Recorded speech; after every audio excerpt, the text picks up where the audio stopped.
Career के through name and fame का सूत्र आज पढ़ेंगे। कैसे देखा जाता है करियर के थ्रू नेम एंड फेम को, वो आज पढ़ेंगे। और जैसे कि हम हमेशा करते ही हैं कि पहले सूत्र पढ़ते हैं, उसके बाद प्रैक्टिकल कुंडलियों पर उसको लगा करके देखते हैं, तो आज भी सेम करेंगे।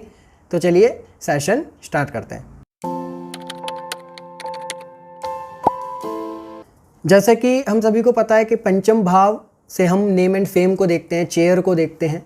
उसके बाद दशम भाव से हम करियर, उस मेन भाव जो है वो दशम भाव है करियर का। अब पंचम भाव और दशम भाव, इसका संबंध जो है वो गवर्नमेंट जॉब को भी बताता है। नॉर्मली गवर्नमेंट जॉब का भी ये कॉम्बिनेशन है। बट इसी के साथ ये जो पंचम भाव और दशम भाव का कॉम्बिनेशन है, ये एक बेसिक नियम है करियर में नेम एंड फेम को देने के लिए। बट यही सेम चीज़ हम दशांश कुंडली में देखते हैं। लग्न कुंडली में यदि ये योग अवेलेबल है और यदि वही चीज़ नवांश दशांश में करियर के चार्ट में दशांश कुंडली में यदि वो रिपीट हो जाए तो ये एक्सीलेंट माना जाता है। यदि सिर्फ दशांश कुंडली में भी अवेलेबल हो तो भी ये बहुत ज़्यादा इफेक्टिव होता है। पहली चीज़, ये पहला नियम है सबसे बेसिक, कि पंचम भाव और दशम भाव का संबंध आपस में यदि हो जाए कुंडली में दशांश कुंडली के। दूसरा, काल पुरुष कुंडली में पंचम भाव के स्वामी सूर्य होते हैं और दशम भाव के शनि, तो इन दोनों का संबंध नॉर्मली अच्छा नहीं माना जाता क्योंकि ये एनिमीज़ हैं, बिटर एनिमीज़ हैं।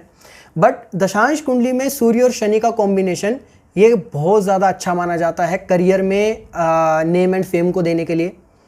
तो सूर्य एंड शनि का कॉम्बिनेशन और पंचम भाव और दशम भाव का कॉम्बिनेशन, साथ ही में पंचम भाव का एक्स्ट्रा ऑर्डिनरी पोजीशन में हो जाना, जैसे एक्सॉल्टेड हो जाना, शुभ ग्रहों के साथ संबंध में आ जाना, ये जो कॉम्बिनेशन है ये नेम एंड फेम को करियर में बताते हैं। तो ये कुछ नियम है, बट ये बहुत ज़्यादा इफेक्टिवली काम करते हैं। इसको मैं अभी कुंडलियों पर लगा करके आपको दिखाता हूँ कि ये कैसे काम करते हैं। तो चलिए अब हम कुंडली की तरफ चलते हैं। ये एक कुंडली है 11 अक्टूबर की 1942, आप समझ गए होंगे, श्री अमिताभ बच्चन जी की ये कुंडली है। इसमें यदि हम दशांश कुंडली देखें तो पहली ही नज़र में हम देख पा रहे हैं कि सूर्य और शनि का कॉम्बिनेशन, सूर्य और शनि का कॉम्बिनेशन इस कुंडली में समसप्तक है, दोनों एक दूसरे को देख रहे हैं, पहला कॉम्बिनेशन। दूसरा, यहाँ पर एक चीज और यहाँ पर बतानी रह गई जो कि एकादश भाव से संबंधित है। कोई भी एकादश भाव, दशांश कुंडली का एकादश भाव भी फेम, नेम एंड फेम को बताता है। एकादश भाव 11th लॉर्ड नहीं, एकादश भाव बताता है। और एकादश भाव में कोई भी ग्रह बैठ जाए वो स्ट्रॉन्ग अवस्था में माना जाता है नॉर्मली।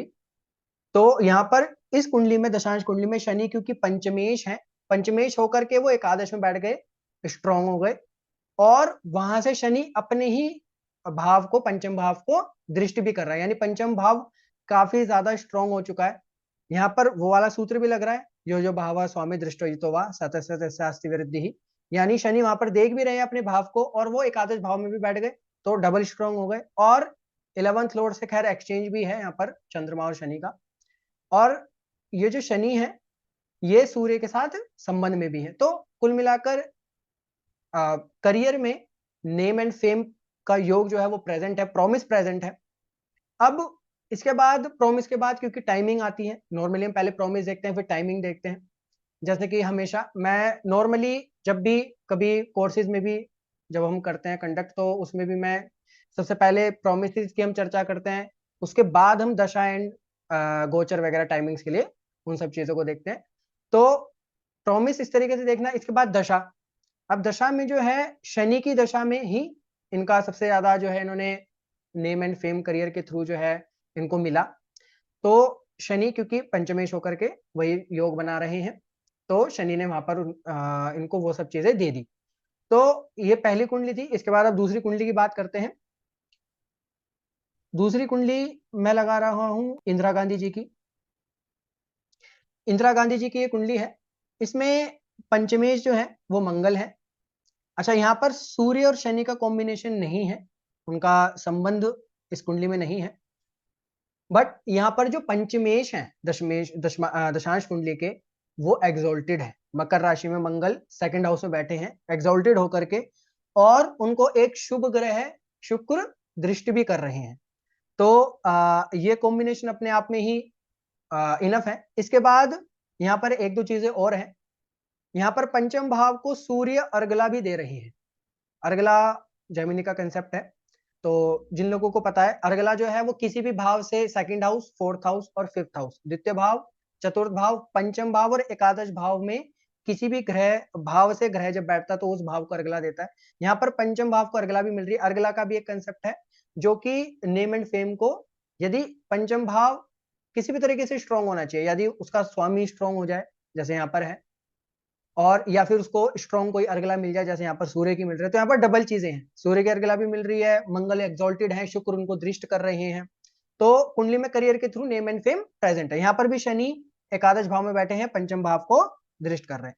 इसके बाद मैं एक और कुंडली आपको दिखाता हूं, जो कि श्री नरेंद्र मोदी जी की है, 17 सितंबर 1950। इनकी दशांश कुंडली में एक तो सिंपल सूर्य एंड शनि का कॉम्बिनेशन है, दोनों साथ बैठे हैं, पहला। दूसरी चीज, यहां पर सूर्य और शनि पंचमेश और दशमेश भी हैं। इस कुंडली में सूर्य और शनि पंचमेश और दशमेश हैं और वो एक साथ बैठे हैं सेकंड हाउस में, तो ये अपने आप में नेम एंड फेम को बता रहा है। डबल हो गया यहाँ पर, पंचम दशम का कॉम्बिनेशन भी है और सूर्य शनि का जो नॉर्मली हम देखते हैं कालपुरुष की कुंडली के हिसाब से वो भी है। यहाँ पर वो बुध के साथ बैठे हैं। तो और उसके बाद यहाँ पर अर्गला भी मिल रही है, बट अर्गला की हम बात, राहु से अर्गला मिल रही है, बट यहाँ पर अर्गला की जरूरत, यहाँ पर ऑलरेडी बहुत ज्यादा स्ट्रॉन्ग कॉम्बिनेशन बना हुआ है। तो देखते ही आदमी कोई भी, मतलब एक नजर में यहाँ पर कह सकते हैं हम कि ये व्यक्ति को करियर में नेम एंड फेम जरूर से मिलेगा और बहुत हाई लेवल पे मिलेगा, क्योंकि पंचमेश और दशमेश इकट्ठे बैठे। तो ये आज का नियम था। अब मैं आपको मिलूंगा नेक्स्ट वीडियो में नेक्स्ट टॉपिक के साथ। तो तब तक के लिए सीखते रहें। प्रणाम।